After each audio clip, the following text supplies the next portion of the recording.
1981 June 7 మధ్యాహ్నం ఎండ మండిపోతోంది. బాగ్దాద్కు దాదాపుగా 17 కిలోమీటర్ల దూరంలో ఉన్న ఇరాక్ న్యూక్లియర్ కాంప్లెక్స్ అది. వైట్ ల్యాబ్ కోట్స్ వేసుకున్న సైంటిస్టులు కంట్రోల్ ప్యానెల్స్ ముందు కాంప్లెక్స్ క్యాలిక్యులేషన్స్లో బిజీగా ఉన్నారు. బయట ఆకాశం నిర్మలంగా ఉంది. ఎడారి గాల్లో ఒక వింతైన నిశ్శబ్దం అలుముకుంది. తన న్యూక్లియర్ డ్రీమ్ ప్రాజెక్ట్ అరబ్ ప్రపంచానికి ఒక పవర్ఫుల్ సింబల్గా మారుతుందని ఇరాక్ డిక్టేటర్ సద్దాం హుస్సేన్ చాలా కాన్ఫిడెంట్గా ఉన్నాడు. కానీ కొన్ని వందల కిలోమీటర్ల దూరంలో తన కలను నాశనం చేయడానికి కౌంట్ డౌన్ మొదలైందని అప్పుడు అతనికి తెలియదు. ఇరాక్ను న్యూక్లియర్ పవర్గా మార్చాలన్న అతని కల కూలిపోవడానికి సమయం దగ్గర పడింది. ఇజ్రాయెల్ పైలట్లు ఒక ఇంపాసిబుల్ మిషన్ కోసం బయలుదేరారు. ఇందులో మిషన్ సక్సెస్ అవుతుందని గ్యారంటీ లేదు. పైలట్ల ప్రాణాలకు భద్రత లేదు. 3 శత్రు దేశాల బోర్డర్స్ దాటుకుంటూ దాదాపుగా 1600 కిలోమీటర్లు వాళ్ళు ప్రయాణించాలి. అసలు Israel planes Jordan, Saudi Arabia లాంటి శత్రు దేశాల మీదుగా ఎలా వెళ్ళాయి? ఇంత దూరానికి ఫ్యూయల్ ఎలా మేనేజ్ చేశారు? ఇందులో మొసాద్ పాత్ర ఏంటి? ఇజ్రాయెల్ చేసిన ఈ మోస్ట్ థ్రిల్లింగ్ ఆపరేషన్ ఒపెరా పూర్తి కథేంటో చూద్దాం పదండి. 1948లో ఇజ్రాయెల్ పుట్టినప్పటి నుంచి చుట్టుపక్కల ఉన్న దేశాలన్నీ దాన్ని మ్యాప్ నుంచి చెరిపేయాలని చూస్తూనే ఉన్నాయి. ఇజ్రాయెల్ ఏర్పడిన వెంటనే Egypt, Jordan, Syria, Lebanon, Iraq సైన్యాలు ఒకేసారి దాడి మీద దాడి చేశాయి. కానీ అదొక మొదలు మాత్రమే. 1967లో జరిగిన 6 డే వార్ అయినా, 1973 నాటి యోమ్ కిపూర్ వార్ అయినా ఇజ్రాయెల్ ప్రతిసారి శత్రువులందరినీ ఎదుర్కొని వాళ్ల పళ్ళు రాలగొట్టింది. కానీ మిడిల్ ఈస్ట్లో ఏదో ఒక దేశం తమ కంటే ఎక్కువ పవర్ సాధిస్తే తమ మనుగడకు ముప్పు తప్పదని ఇజ్రాయెల్కు బాగా తెలుసు. ఆ భయానికి బలమైన కారణం ఉంది. ఎందుకంటే ఆ సమయంలో పవర్ రేసులో చాలా అరబ్ దేశాలు వేగంగా ముందుకు వెళ్తున్నాయి. అందులో ఎలాగైనా సరే న్యూక్లియర్ పవర్ సాధించాలని ఉవ్విళ్ళూరుతున్న దేశం ఇరాక్. 1950లు 60ల చివర్లో ఇరాక్ సివిల్ న్యూక్లియర్ ప్రోగ్రాంకు సోవియట్ యూనియన్ అండగా నిలిచింది. బాగ్దాద్ దగ్గర ఉన్న తువైతా న్యూక్లియర్ రీసెర్చ్ సెంటర్లో ఒక చిన్న IRT-2000 రీసెర్చ్ రియాక్టర్ ఏర్పాటు చేయడానికి హెల్ప్ చేసింది. ఇది లో ఎన్రిచ్డ్ యురేనియంతో పనిచేసేది. అయితే సద్దాం హుస్సేన్ పవర్లోకి వచ్చాక దాంతో శాంతించలేదు. అతనికి పూర్తి న్యూక్లియర్ కెపాసిటీ కావాలి. భవిష్యత్తులో మిలిటరీ ఆప్షన్స్కు కూడా పనికొచ్చేలా ఒక పెద్ద పవర్ఫుల్ రియాక్టర్ను ఆయన ప్లాన్ చేశాడు. 1975లో సద్దాం స్వయంగా మాస్కో వెళ్లి ఒక అడ్వాన్స్డ్ అటామిక్ పవర్ స్టేషన్ కావాలని అడిగాడు. దానికి సోవియట్ యూనియన్ ఒప్పుకున్న ఈ ప్రాజెక్ట్ మొత్తం ఇంటర్నేషనల్ అటామిక్ ఎనర్జీ ఏజెన్సీ సూపర్వైజర్లో ఉండాలని కండిషన్ పెట్టింది. ఆ ఏజెన్సీ నిఘాలో ఉంటే తన వ్యూహాలకు బ్రేక్లు పడతాయని సద్దాం దానికి ఒప్పుకోలేదు. మిడిల్ ఈస్ట్లో డామినేషన్ చూపించాలన్నది అతని ఆశ. అది దెబ్బతింది. కానీ సరిగ్గా అదే సమయంలో ఒక పెద్ద ఆయిల్ గేమ్ మొదలై సద్దాంకు కొత్త దారి చూపించింది. 1973 వార్లో ఇజ్రాయెల్కు సపోర్ట్ చేసిన దేశాలకు ఆయిల్ ఇవ్వకూడదని ఒపెక్ దేశాలు బ్యాన్ విధించాయి. దాంతో గ్లోబల్ మార్కెట్లో క్రూడ్ ఆయిల్ రేట్లు రాత్రికి రాత్రి అమాంతం పెరిగిపోయి అమెరికా, వెస్టర్న్ యూరప్ దేశాల్లో పెద్ద సంక్షోభం ఏర్పడింది. ఇరాక్ కేవలం తక్కువ ధరకు ఆయిల్ సప్లై చేయడమే కాకుండా కంటిన్యూస్గా ఇస్తుందని, దానికి బదులుగా డిఫెన్స్ వెపన్స్ ఇవ్వాలని ఫ్రాన్స్ ముందు సద్దాం ఆఫర్ పెట్టాడు.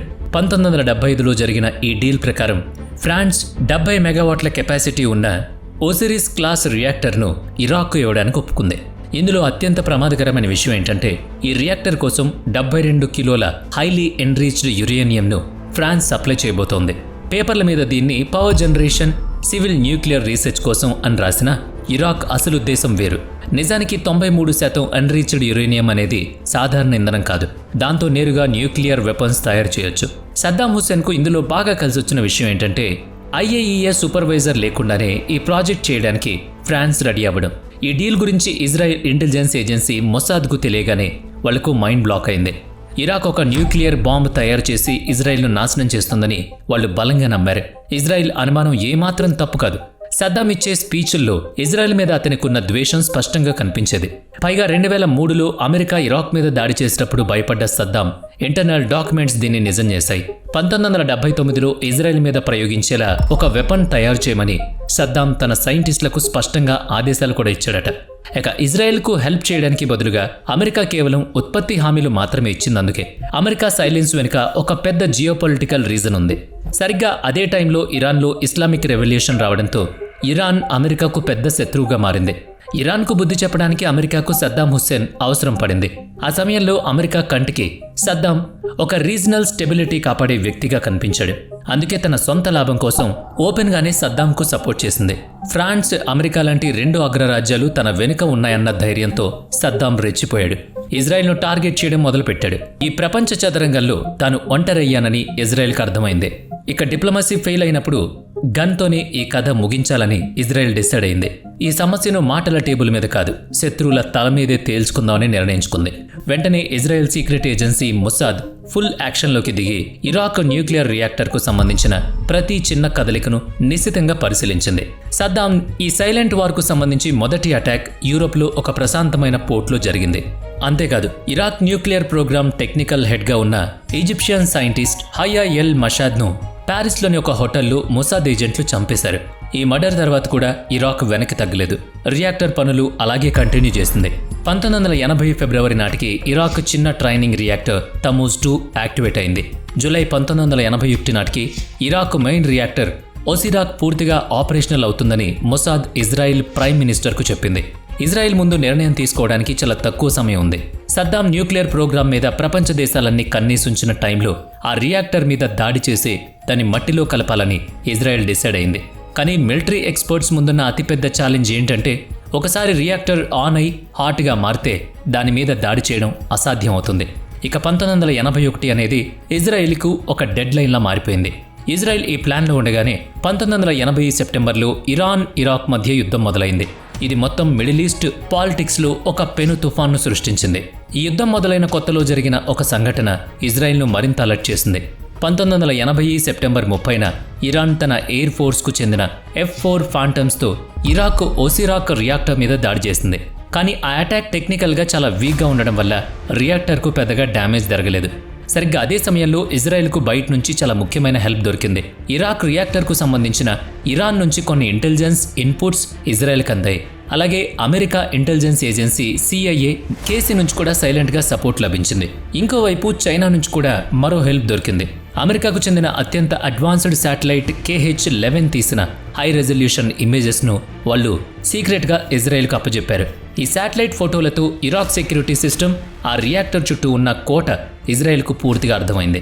ఈ డేటా అంతా చేతికి రావడంతో ఇరాక్ ఇజ్రాయెల్కు ఒక ఓపెన్ బుక్లా మారిపోయింది. అక్కడి నుంచే ఆపరేషన్ ఓపెరాకు అసలైన ప్లానింగ్ మొదలైంది. ఇరాక్ రియాక్టర్ చుట్టూ యాంటీ ఎయిర్క్రాఫ్ట్ గన్స్ ఎక్కడెక్కడ ఉన్నాయో ఇజ్రాయెల్కి ఇప్పుడు ఖచ్చితంగా తెలిసిపోయింది. సోవియట్ తయారు చేసిన surface to air missile launchers ఏ పొజిషన్లో ఉన్నాయో కూడా వాళ్ళు గుర్తించారు. అలాగే ఆ గన్స్ ఫైర్ చేసే రాడార్ కంటికి చిక్కని బ్లైండ్ స్పాట్స్ ఎక్కడ ఉన్నాయో కూడా కనుక్కున్నారు. ఈ పక్కా ఇన్ఫర్మేషన్తో ఇజ్రాయెల్ కమాండర్లు కాన్ఫిడెన్స్ అమాంతం పెరిగిపోయింది. ఈ మిషన్ విషయంలో ఎక్కడా వెనక్కి తగ్గకూడదని ప్రైమ్ మినిస్టర్ మెనహెమ్ బిగిన్ డిసైడ్ అయిపోయాడు. సమయం ఇసుకలాగా జారిపోతుందని ఆయనకు తెలుసు. కానీ ఈ సీక్రెట్ ఆపరేషన్ గురించి ఆయన ప్రతిపక్ష నాయకులకు చెప్పినప్పుడు వాళ్ళు దీనికి అస్సలు ఒప్పుకోలేదు. ఈ దాడి వల్ల ఇంటర్నేషనల్ లెవెల్లో ఇజ్రాయెల్ పరువు పోతుందని, పైగా అరబ్ దేశాలన్నీ ఏకమై ఇజ్రాయెల్ను నాశనం చేస్తాయని ప్రతిపక్షాలు వాదించాయి. కానీ పరువు కాపాడుకోవడం కోసం సద్దాం చేతికి న్యూక్లియర్ బాంబ్ చిక్కేలా చేయడం కరెక్ట్ కాదని ప్రైమ్ మినిస్టర్ అన్నాడు. ఇరాక్ న్యూక్లియర్ రియాక్టర్ మీద ఇజ్రాయెల్ ఎలాంటి దాడి చేయదని వాళ్లకు హామీ ఇచ్చాడు. కానీ అది కేవలం పైకి చెప్పిన మాట మాత్రమే. తెర వెనుక ఆపరేషన్ పనులు యథావిధిగా కొనసాగుతున్నాయి. అందులో మొదటి అతిపెద్ద ఛాలెంజ్ ఇజ్రాయెల్ నుంచి బాగ్దాద్కు ఉన్న 1600 కిలోమీటర్ల దూరం. అంటే తమ ఫైటర్ జెట్లు పూర్తిగా శత్రువుల రాడార్ల మధ్య నుంచి ప్రయాణించాలి. వెళ్లి రావడానికి మొత్తంగా 3200 కిలోమీటర్ల జర్నీ. పైగా దారిలో జోర్డాన్, సౌదీ అరేబియా లాంటి దేశాలు తమ గగనతలంలోకి వచ్చిన ఇజ్రాయెల్ జెట్స్ను కూల్చేసే ప్రమాదం ఉంది. సరిగ్గా అదే సమయంలో అమెరికా నుంచి ఇజ్రాయెల్కు అత్యంత advanced F-16A fighting Falcon fighter jets కొత్తగా డెలివరీ అయ్యాయి. ఆపరేషన్ ఓపెరాలో ఈ ఫైటర్ జెట్స్నే వాడాలని నిర్ణయించుకున్నారు. చాలా వేగంగా ఖచ్చితంగా టార్గెట్ను హిట్ చేయడంలో ఈ ప్లేన్స్ అప్పట్లో ఫేమస్. కానీ ఈ మిషన్ కోసం వాటికి కొన్ని పరిమితులున్నాయి. వాటిలో ఉన్న ఇంటర్నల్ ఫ్యూయల్ ట్యాంక్స్ వాటి కెపాసిటీతో బాగ్దాద్ వెళ్లి రావడం అసాధ్యం. మరి దారి మధ్యలో ఫ్యూయల్ని ఎలా నింపుకోవాలన్నది ఇజ్రాయెల్ ముందున్న అతిపెద్ద ప్రశ్న. జోర్డాన్ లేదా సౌదీ అరేబియా లాంటి శత్రు దేశాల భూభాగంలో ప్లేన్స్ ల్యాండ్ చేసే అవకాశం లేదు.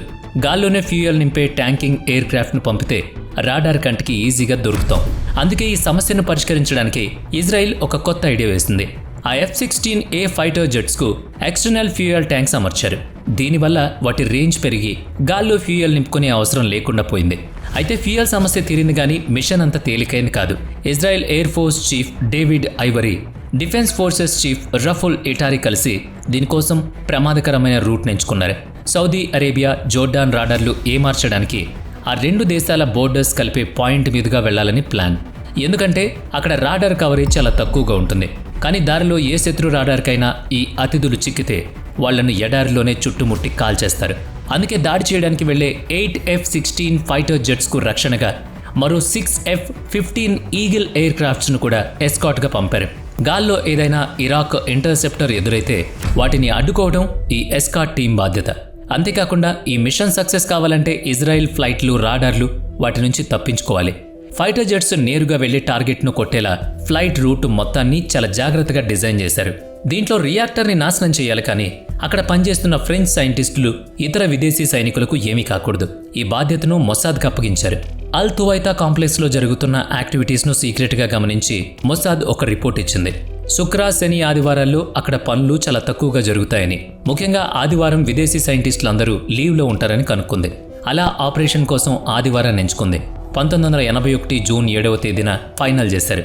1981 జూన్ 7వ తేదీ మధ్యాహ్నం సుమారుగా 3 గంటల 55 నిమిషాలకు ఆపరేషన్లో పాల్గొంటున్న 14 ఫైటర్ జెట్స్ ఎడ్జియాన్ ఎయిర్ బేస్ నుంచి భారీ శబ్దంతో టేకాఫ్ అయ్యాయి. కొద్దిసేపటికే అవి ఇజ్రాయెల్ బోర్డర్ దాటాయి. స్ట్రైక్ టీంకు చెందిన 8 F-16A జెట్స్ ముందుకు వెళుతుంటే వాటికి రక్షణ కవచంగా 6 F-15A జెట్స్ ఎస్కాట్గా వెనకాల వెళుతున్నాయి.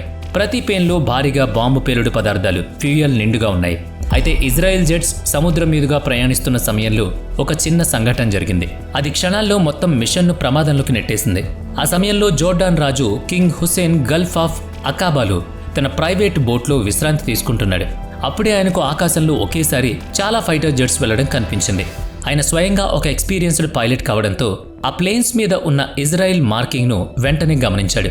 ఆ ఇజ్రాయెల్ ఫైటర్ జెట్స్ ఇరాక్ రియాక్టర్పై దాడి చేయడానికి వెళుతున్నాయని అర్థం చేసుకోవడానికి ఆయనకి ఎంతో సమయం పట్టలేదు.